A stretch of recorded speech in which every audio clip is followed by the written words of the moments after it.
Owen. This morning we are paying tribute to the Mayo team of 1951 because there is a chance, believe it or not, this week that the team of 1951 is going to fade into insignificance, that it will be the team of 2020 that people will be talking about for the next 70 years as Mayo go on and chase All-Ireland again for 70 years after winning one or two. So hopefully we can do this again next year, but if not, we have been looking back on the 1951 team because the Irish Film Institute is hosting footage on its homepage right now of that 51 final in all its glorious good quality, so you can head on to ifiplayer.ie to watch the full package with Micheál O'Hare's commentary on it. It's absolutely brilliant. I've picked out a few bits for us to use this morning because maybe, I don't know what you think of football in the 1950s, Ger, but when I think of 1950s football, I think of hoofing and I think of maybe a little bit of a lack of nuance or maybe in times a little bit of a lack of class. But I'll hold up my hands and say I was badly wrong, because in 1951 Mayo put up 2-8, I should say, to Meath's 9 points. And the first of the goals on that occasion was scored by Tommy Langan. And it might well be the first recorded instance of a thunder bastard being scored in Gaelic games. Have a look at this. The ever-active Tom Langan gets the ball in his hand and presses his way through for a goal that does much to put his county on the road to victory. Screamer. We're going to have to give that in slow motion here again. So have a look at this in slow motion. Wow. Takes it. That's a bounce. The technique here. Oh, ankle breaker. Right hand, left foot. Oh, wow. Top corner. Postage stamp. I didn't know that they could score goals like that back in 1951, but they could. Tommy Langan, obviously an absolute legend in Mayo, a legend of GAA at the time. He was one of only 2 men from the county to make the team of the millennium in 1999. And it is hard, in fairness, to get a great appreciation of how good these players are, but thankfully we have this footage. We also have Paddy Prendergast, a full-back on that team. And we'll get back to the footage in just a moment, but here he is talking about Tommy Langan in recent years. This is from an interview done on a YouTube channel called Mal Abbeyside. I apologize if it's from somewhere else, but Mal Abbeyside is hosting this on YouTube at the moment. It's only got a few hundred views, and here he is talking about the greatness of Langan. And the training was fairly tough too. Christ, Langan used to be playing on me like, you know, well, he was, God forgive me, he was a whore. Like you couldn't watch him. He was first of all, he must have more bones than every 5 men put together. You know, elbows and knees and you know, and a tremendous footballer, of course. He was the original full forward, I can tell you that. And I have never seen better than him, you know. Wonderful. Wow, that's high praise / you know, kind of insulting. I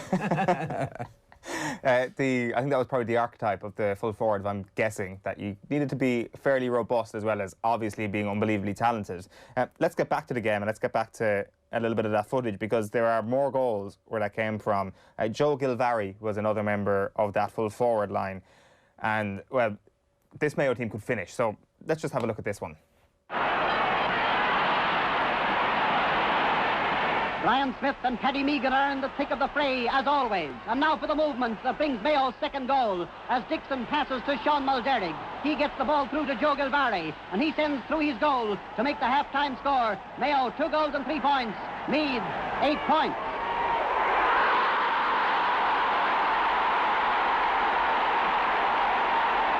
It's like the goal Jack McCaffrey scored against Cork that time from an acute angle, and the pick up in the middle of the park as well, absolutely astonishing. Let's have a look at the goal again in slow motion. Square ball. Oh no, he's just on the edge of it. Lucky. Oh, look at that tackle. Look at that mean man tackle. Wow. Did you see that? That was unbelievable. Oh. The one thing that has never changed is Meath. Meath have always been Meath. Meath in the 80s and the 90s is the same as Meath in 1951. Brilliant team as well. But, I mean, Tommy Langan needed to have his elbows and his shins and his He'd never walk again if that tackle had landed the way it was supposed to on the man's knee that it was trying to break. See that again in slow motion one more time? That's just... Watch the Meath man coming in on the left of the screen. Here, so off screen still. Watch. Now, look. Oh. Wow.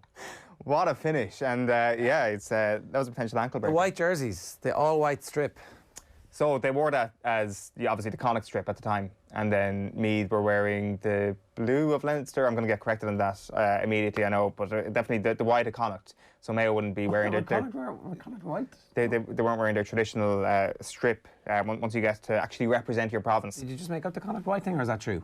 No, that's true. Is it? Yeah, that's true. Go and double check that, because we've got a little bit more to go through here, because outside of this, the rest of the forward unit is brilliant as well. So I was under the impression that Gooch was the best dummier of a ball in GAA history. But it turns out I'd never watched Mick Flanagan play for Mayo. So we're going to look at this Eamon Mongie score for Mayo and the kick pass before the point. So tell me, watch this kick pass before the point, tell me this is not a deliberate dummy from Flanagan. Dixon and Mick Flanagan paved the way for Eamon Mongie to score a point.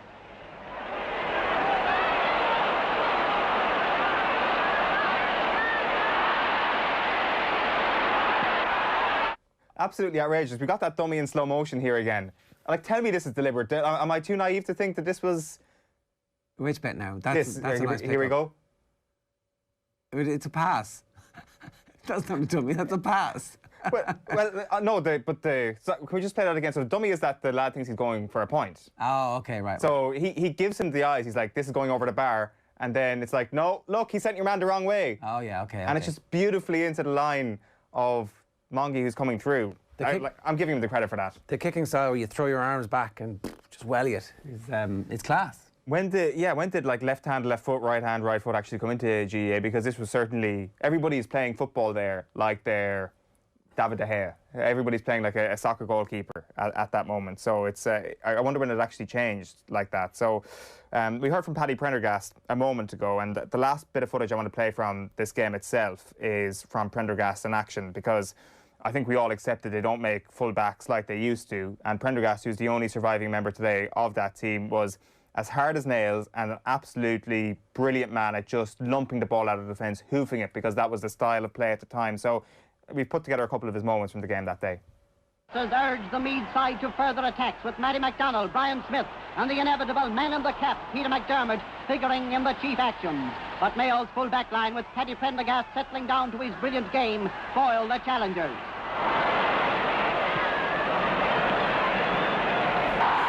Was that a free? No, this is 1951. Paddy Meagan adds his well-placed kick. Oof.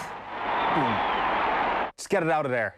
Get it out of there. Now, this is, like, when you think about that whole team, I think maybe people will remember the goals. I'm just guessing here, but I presume that the Langan goal, for example, is something that's like remembered in the annals of history when it comes to Mayo GAA. But that whole defence is also really impressive. And we can also have a listen to what Paddy Prendergast, from the same interview that we heard a moment ago, talking about that teak, tough Mayo full back line. Have a listen to this. I don't know, Eamon was telling me, Mongie was telling me some years ago about the number of games we played where no score had been registered against any member of the full back line. And that was mostly due to Flanagan and Ford, actually, you know, because I was minded, you know, I could see it, I could, you know, go for a ball without worry about it, because I knew that my men were covered, you know. And Mr. Flanagan would have his man nailed to the ground on the side, and of course Ford the same on the other side, and Ford wouldn't let the wind at you, you know. So you mentioned Ford and Sean Flanagan there. Sean Flanagan, the other member outside of Tommy Langan, who actually made it into the team of the millennium in 1999. I don't think we just have a good enough appreciation until you watch that footage of how brilliant that team was. Obviously, multiple All-Ireland winners. It wasn't just about 1951, most of them. Just sensational footballers. As I say, you can watch the full package with Micheál O'Hare's commentary on ifiplayer.ie right now, all for free. And the IFI, I should say, also have a fascinating collection of sports documentaries that are now available to rent nationwide on their IFI at Home series, and you can get them for $3.99 each. You can get Katie, you can get Crash and Burn, and George Best all by myself are up there if you go to ifihome.ie. But I also started looking at the match programme from 1951 because I got into a little bit of a wormhole, as you do on All Ireland Week. Here's the cover of the programme that day, which I just love. The 4 pence was the cost price of that. It's a beautiful design. It's sparse. Like I realised that obviously every little bit of difficulty was another 4 hours of typesetting and printing, but it looks cool.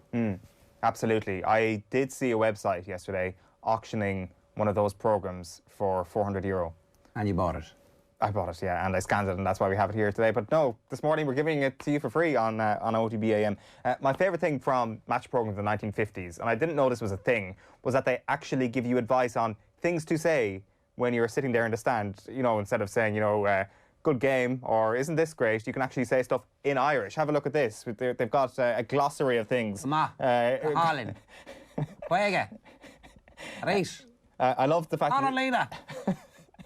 that there's a translation, number 9 there, in case you wanted to say, there are people here from all quarters. I'm turning to the person beside you and saying that the one at the bottom, it is a magnificent game. Sor Cluiche, I think, goes for the 1951 final, and Cluiche Brahe, number 6 there, it is a fine game.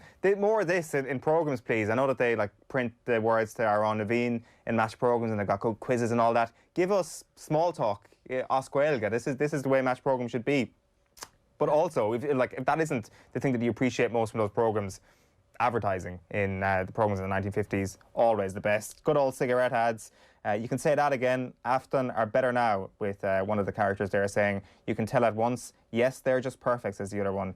Until you try Afton, you have no idea how good they really are. Bring back the 1950s and cigarette advertising. And then finally, the picture of the hard as nails Mayo team printed in the programme before they were to become the immortal team of 1951, and that is where our journey ends. Do you follow that account of footballers who look older than they are that has been on Twitter? There's if you can stick that back up for us again there, the picture of the team, because they look like they could win many of those competitions.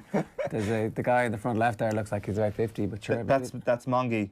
Right. Yeah, that is. So Eamon Mongie wasn't factored into footballers ageing badly into that discussion, but he would have won the World Cup in that one, so they missed out big time on him. The white jerseys were cool, and you're right, they were the Connacht jerseys. The most recent interprovincial ones that I could find have kind of like a top half white and then blue, kind of bottom of the belly and blue shorts, and you're like, just go with the all-white Real Madrid. You've got this amazing opportunity to maybe not sell a lot of jerseys. Maybe a lot of people aren't going to buy Connacht hurling or football jerseys, but they might. They look cool, I thought. Yeah, and it has obviously been the year for the very old jersey with Tipperary and their 1920 jersey, so I presume they're hopping off the shelves at the moment for Christmas presents and Tip. Al on YouTube, sure, Jared probably has great memories from going to those games. Must have been no younger than 18 at the time. Thank you, Al, for brightening my morning with that. Hey, you were making old jokes for him, mate.